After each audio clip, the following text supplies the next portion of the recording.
Saya mengkaji ayat ini itu sering sekali, sering sampai sekarang. Mungkin ya sampai nanti, sampai asarenah, sampai asar. Ini rumah tenan ini. Jadi Allah itu zat yang kuasa mendatangkan adab dari sisi atas. Misalnya meteor jatuh, terus Mars jatuh. Tentu Allah mampu. Atau dari bawah, misalnya ditelan bumi dan sebagainya.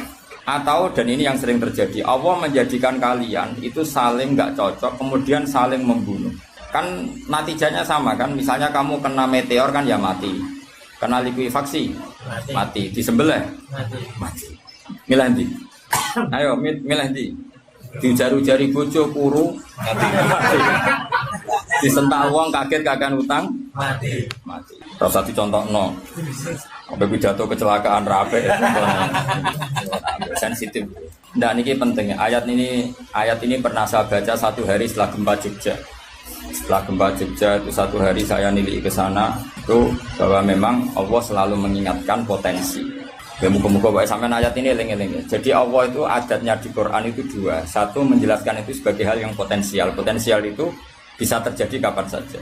Ada yang diceritakan Allah itu secara faktual, yaitu rahmat. Rahmat itu kan selalu terjadi kapan saja. Maka itu diredaksikan Allah bisi hotil jasmi dengan sifat kepastian kayak warahmati wasiat kulas. Itu pasti terjadi dan terus terjadi. Tapi kalau azab itu Allah menceritakan itu hanya potensi azab. Meskipun kadang-kadang benar-benar diwujudkan. Ya benar-benar pernah ada yang ngitung misalnya tsunami yang dahsyat itu hanya per 200 tahun. Gempa Jogja paling dahsyat itu pernah dihitung secara teori geologi itu hanya per 70 tahun.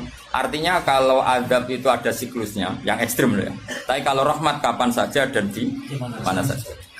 Maka pola-pola di Quran, kalau sampean mengkaji Quran, itu kalau rahmat itu mesti redaksinya itu bisi hotil jasmi dengan sifat kepastian.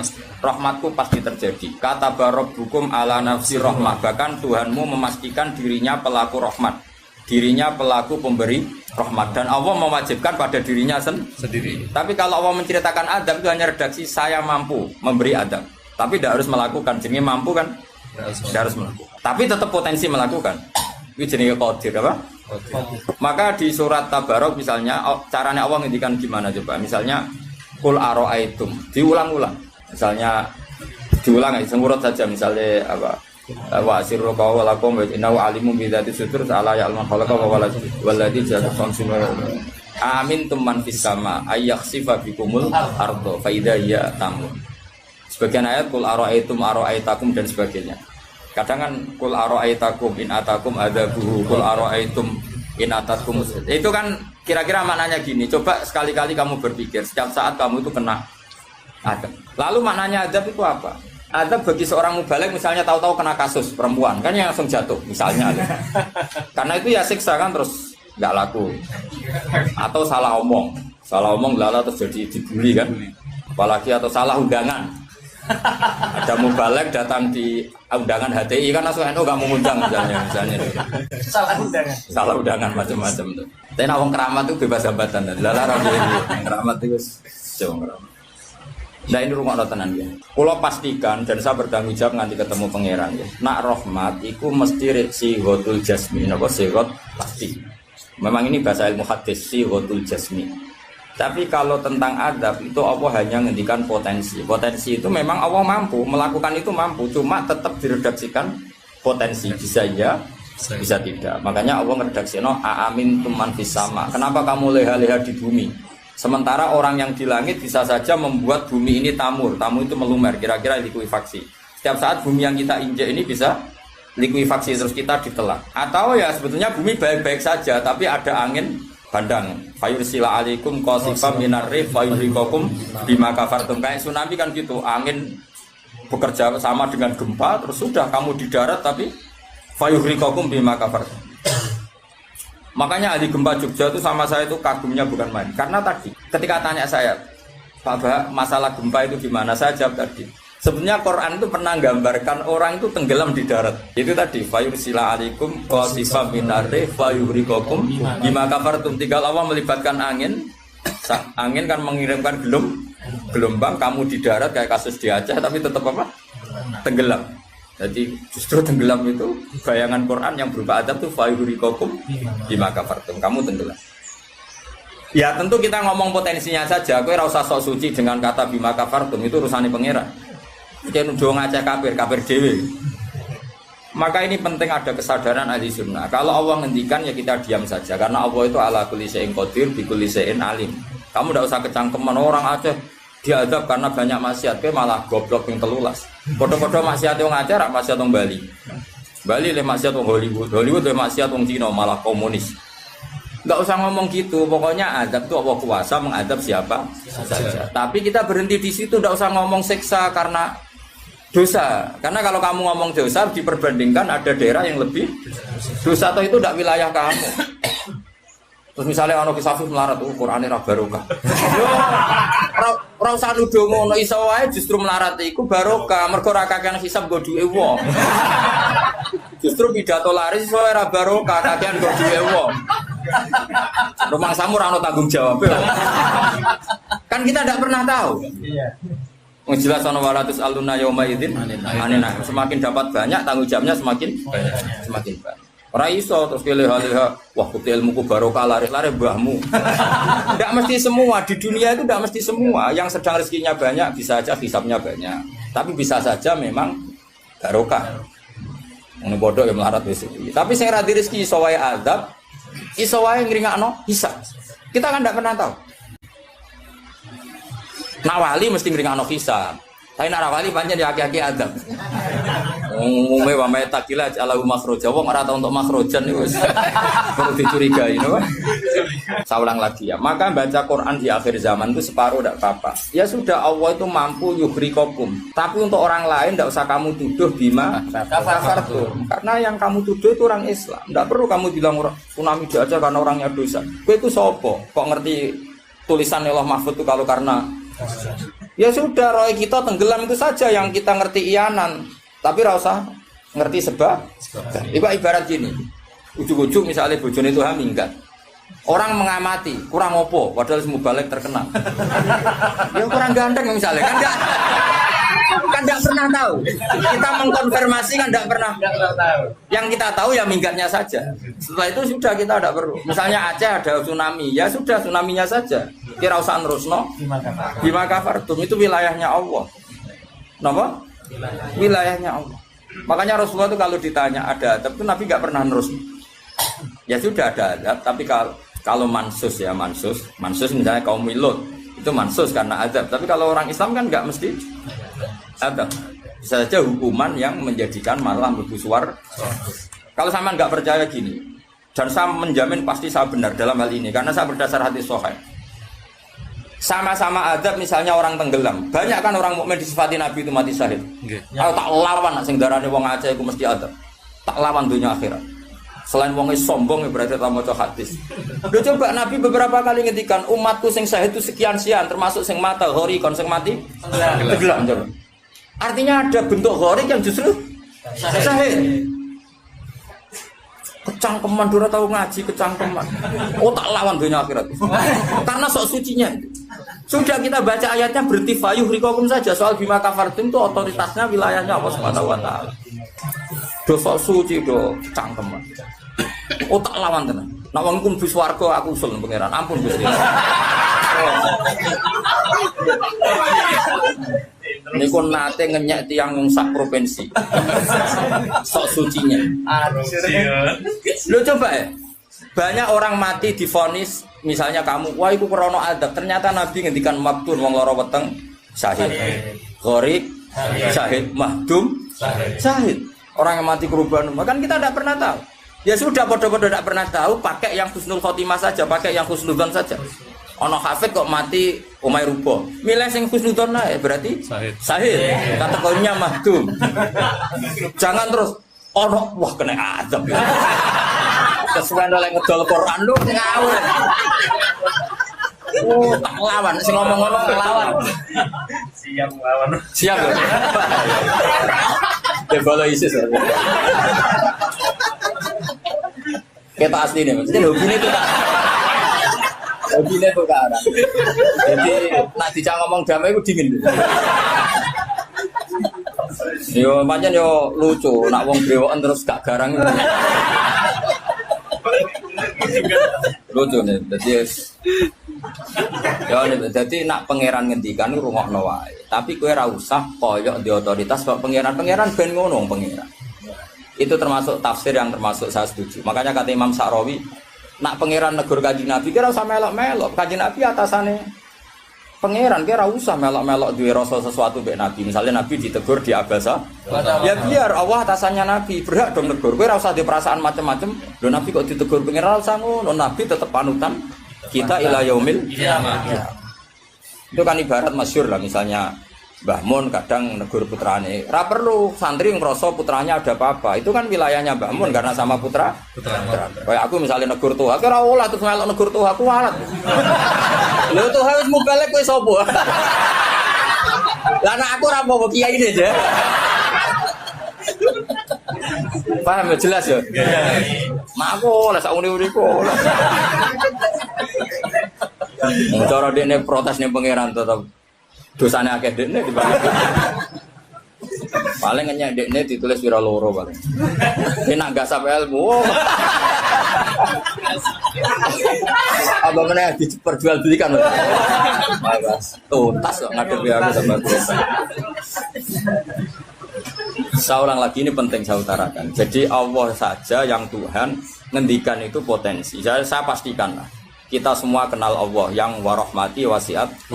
Nabi berkali-kali ngendikan inna rahmati sabaqat ghadabi. Sebagian riwayat bukan sabaqat, ghalabat. Setiap rahmatku pasti mengalahkan azabku.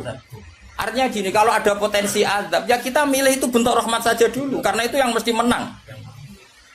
Jadi paribasane aku roh munib, mati kecepet omahe paribasane. Utawa mati tiba ning WC. Misal aku tetep darani syahid. Kategorine mahdum. Ojo kok aku matine ning WC. Mungkin dia nutupi kewaliane tapi Eba-ebane mati ning apa? Eba-ebane mati ning WC. Enggak apa-apa. Karena menduga rahmat itu lebih gampang karena Allah jelas ngendikan ning hadis qudsi inna rahmati ghalabat ghadabi. Berarti gamane pola semua itu lebih baik kamu tafsirkan sebagai rahmat. Nah, kecuali ada sorikul ayat yang mengatakan itu adab, tapi mana ada sekarang udah ada nabi. Misalnya kaum Lut kan Allah jelas-jelas ngendikan itu karena adab, ya sudah kita ikut mengatakan adab. Tapi kalau yang orang Aceh, orang mana-mana kan tidak ada ayatnya.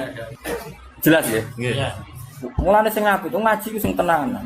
Loh kalau kaum Lut kan binasillah misalnya hijarata kada wa kada terus Allah ngendikan karena adab. Ya sudah kita ikut tentang kaumnya Nabi Lut. Tapi sekarang yang saya misalnya ada orang punya penyakit homoseks, kemudian dia kena azab. Ya sudah itu sanksinya Allah. Bisa saja azab ini kalau dia mukmin kafarah betul. Memang ya azab tapi oleh Allah dihitung kafarah dan itu hadis sahih. Tidak ada seorang mukmin yang punya dosa kecuali nanti dia kena masalah, nanti kena riu atau kesandung dari Nabi dan itu nanti jadi kafarahnya. Dan ketika Nabi Muhammad tanya, ya Allah, kafirun apa? Iku jabal. Lalu wong kono nak mane Jabal Kat, iku maknane Jabal Qaf. Wilayah Jawa dadi napa? Jabal napa? Kat niku sangka Jabal Qaf. Wilayah Jawa dadi napa? Jabal Kat. Dadi angger adu itu. Anakku minggat botok Jabal Kat, maksudnya waduh banget. Paham. Ternyata sampean kalau lihat di kitab-kitab kayak di Sawi, di Tafsir Munir itu detail sekali. Jabal Qaf itu induk gunung. Dan semua urat gunung yang ada di dunia itu terkait sama urat yang ada di Jabal Qaf. Jadi kalau Allah lewat malaikat kepengen goyang gunung, itu mau nginstruksi ning induke ning Jabal napa? Qaf. Kemudian digoyang, kemudian goyang semua. Dulu orang itu janggal. Tapi sekarang orang tidak janggal. Menurut pakar geologi, pakar-pakar vulkanologi, semua gempa di seluruh dunia itu hanya butuh narik satu pemicu. Jadi ternyata itu mirip cerita yang di kitab-kitab. Allah itu gak perlu nginstruksikno gunung terkait, cuma nginstruksikno duit tok. Dadi otote ora diobahno. Niku gunung sak donya. Napa? Obah, karena sistem gempa atau gunung itu sistem terpadu. Kesodok sitok. Nggih kesodok napa? Semua. Bismillahirrahmanirrahim. Nabi nak ditampung Yahudi ketenang seneng. Ditampung Nasrani seneng. Mergo dialeke antar umat beragama dialeke ini. Yang Yahudi nak takok ya melete-melete. Yang Yahudi nyer mulai riyen melete-melete iku pinter-pinter. Mat, pertama penduduk swarga masuk swarga itu jumlahnya akeh lho, Mat. Akeh. Iku sarapane apa, Mat? Pertama. Nabi jak bakas kawitane wong swarga sarapane apa? Iku apa pecel apa rawon pokoke takokane wae. Nabi akhirnya dikandani Jibril ziyadatu kabidin nun. Yaiku gorengan iwak nun. Akhirnya Nabi dan orang Yahudi ini selalu ngomong khas nubuwah. Khas napa? Nubuwah. Di mana di luar alam yang materialistik ini, yang kasat mata, ada alam di luar kita, kayak iwak nun. Iwak napa? Nun. Iwak nun nak teng kitab-kitab. Ketika Allah Ta'ala menciptakan gelembung dukhon, iku Allah bingung, ndakok endi, didakok endi. Akhirnya bumi iku gentayangan, didakok endi. Wal ardu, bumi ini didakok ning gone mak. Bareng didakok ning gone mak tetep golang-goling, dipandai gunung. Lah terus banyu sendiri posisine ning ndi? Akhirnya ning urutan kitab-kitab khas samawi nubuwah disebutno. Wal ardu ala batnil khut, ala batnis sur. Itu terang. Jadi ning gone bumi iki ana sur. Sur sayange mbok maknani sapi salam dhewe, mari bingung kowe kan mergo maknani napa? Sapi.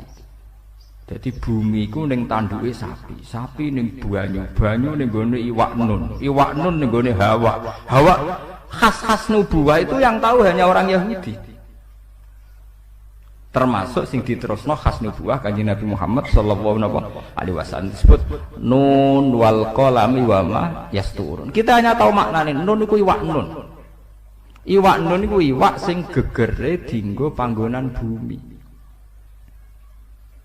Tapi alam materialistik tentu kita bicara kayak yang sekarang, teori Big Bang, planet bumi di sini, planet bumi di sini.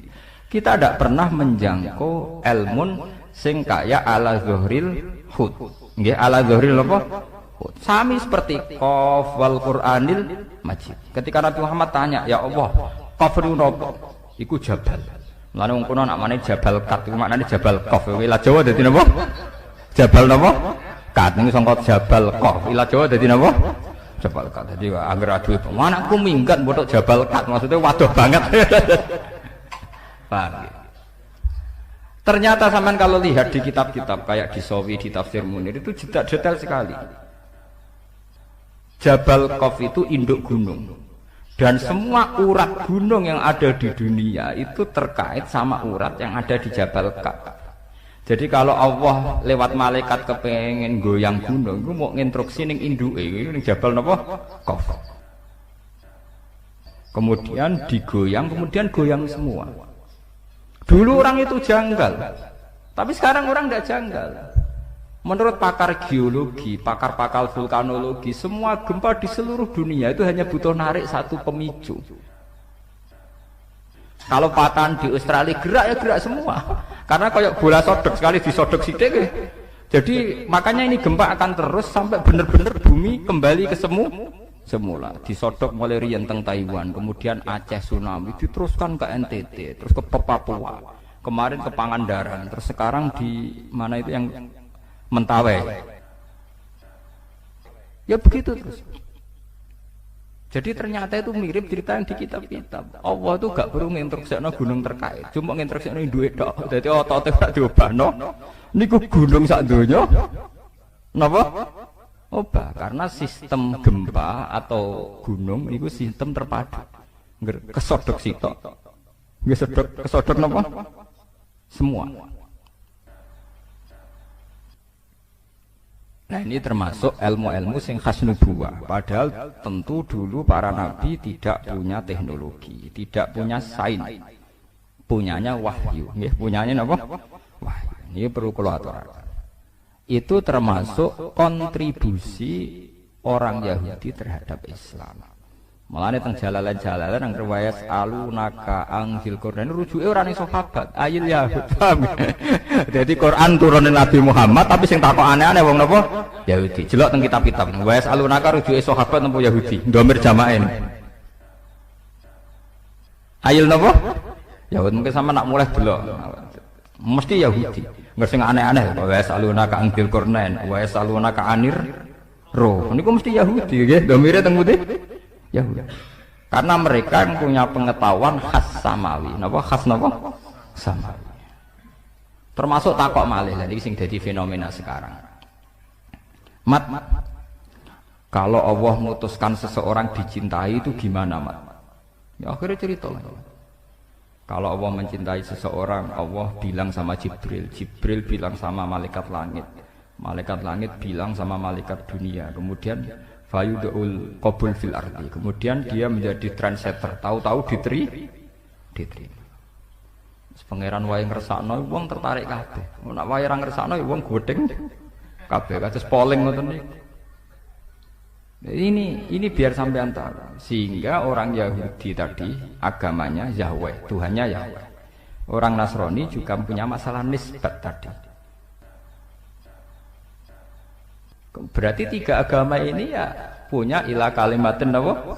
Sawa. Disebut kul ya ahlal kitabi ta'alu ila kalimatin sawaim bainana wa bainakum. Berarti natijahnya seperti sebetulnya kita dengan mereka ada kalimatin sawa nggih bainana wa bainakum. Paham ini ben sampean ora terlalu dadi ekstremis sing bodho, paham dadi ben ana seni ilmiah. Mergo wong kotok nemen-nemen ketok bodho nih, paham.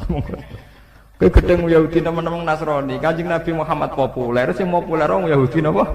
Nasrani. Nggih mboten, sedurunge dadi nabi, bahkan sedurunge lahir. Sampai Islame lagi piye iki, Pak. Iku wis lewat modern, lewat macam-macam. Oh, mboten lewat Kanjeng. Pancen Allah ngersakno. Paham gitu. Mulane termasuk Allah khase dadi pangeran ini dari Allah. Aku pokoknya mau dibantah. Mergo aku ini alamu malah ta'lamun dari pangeran. Termasuk ciri khas pangeran nak dikersa ora kena napa dibantah. Mane kula wingi cerita teng bojo kula. Ki aja arep-arep aku ideal, nganti mati ora ngare ideal. Dadi wong sing arep-arep piye ideal wong bento utawa ngawur. Wong ora pangeran kok arep-arep napa ideal. Mane kula dadi kiai kon khusuk nemen-nemen auzubillah. Kula tak rewangi khusuk lae tetep wae wong perlakuan kiai wae eling nek ana tanggane mati, ana wong mati ora ngarah hormat tenanan. Dadi kiai sing khusuk demen kesel. Mesake ngiyai mulai bar subuh tahajud, salat apa ngono sak keneke. Ketemu wong sopan. Wong eling kowe tetep pendak keluargane mati. Yes ngono-ngono wae hormate ngono-ngono. Jajal ke bar salat subuh marung ngopi, bar iku rokokan wae kamu. Aku sing penting aja zina, aja dosa-dosa gedhe lho. Pokoke aja nglakoni dosa napa? Gedhe. Bar iku plepak-plepuk ning warung. Ya padha wae wonge ya. Ning ndi ngopi? Ya. Engko hormate padha-padha wae, paham nggih? Mbok rewange khusuk duwi lho engko wong ya ngono. Padha hormate ya. Pendak keluargane mati eling sam. Ora ngarah mbok rewange khusuk terus kula derek jenengan yai donya akhirat derek jenengan. Nggih derek tahajud, nggih derek wiridan, nggih derek kapian ora ngarah. Tetep ge tontonan, paham? Dadi rugi napa? Rugi. Khusuk nemen-nemen rugi, walhasil rugi. Mun nang ngandel kula.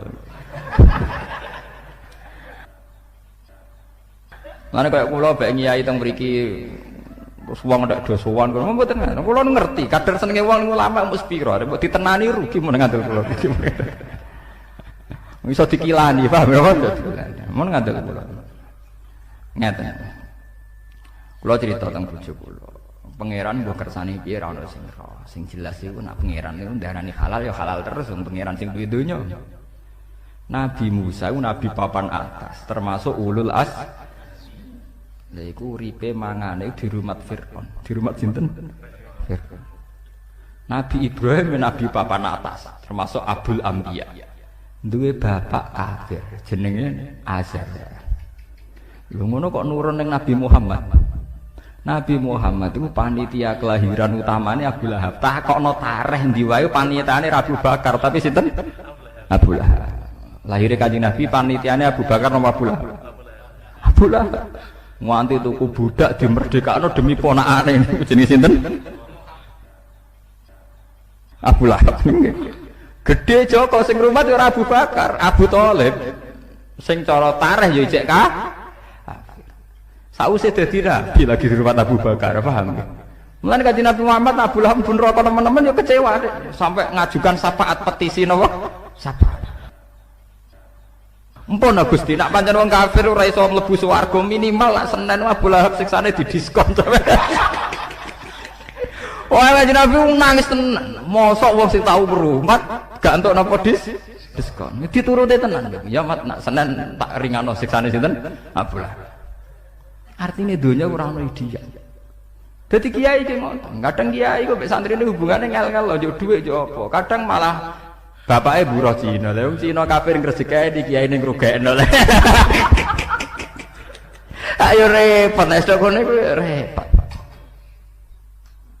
Misalnya ana terop, kadang kiai ana acara istighosah terop, karek nikmati terop ning podium. Lah panitia kangelan, kadang nyileh wong sing ora saleh. Lah pikiran ngoten niku.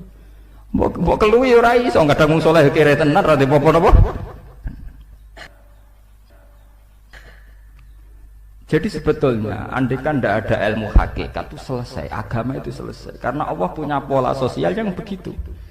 Nggih, Allah gadah pola sosial gitu. Musa di rumah Fir'aun, Ibrahim di rumah Azar, Nabi Muhammad cilik di rumah sinten? Abu Lahab. Lahirnya di rumah Abu Lahab. Sampai dibiayai ditukokno amat. Disewakno Halimah As-Sa'diyah. Rodok gede di rumah sinten? Abu. Niki perlu diketahui. Kenapa menurut Allah halal? Ya halal ae, cara Allah wae kabeh. Cek Abu Lahab, cek Abu Thalib donya ya wae ku tak kekno kekasihku ya wis.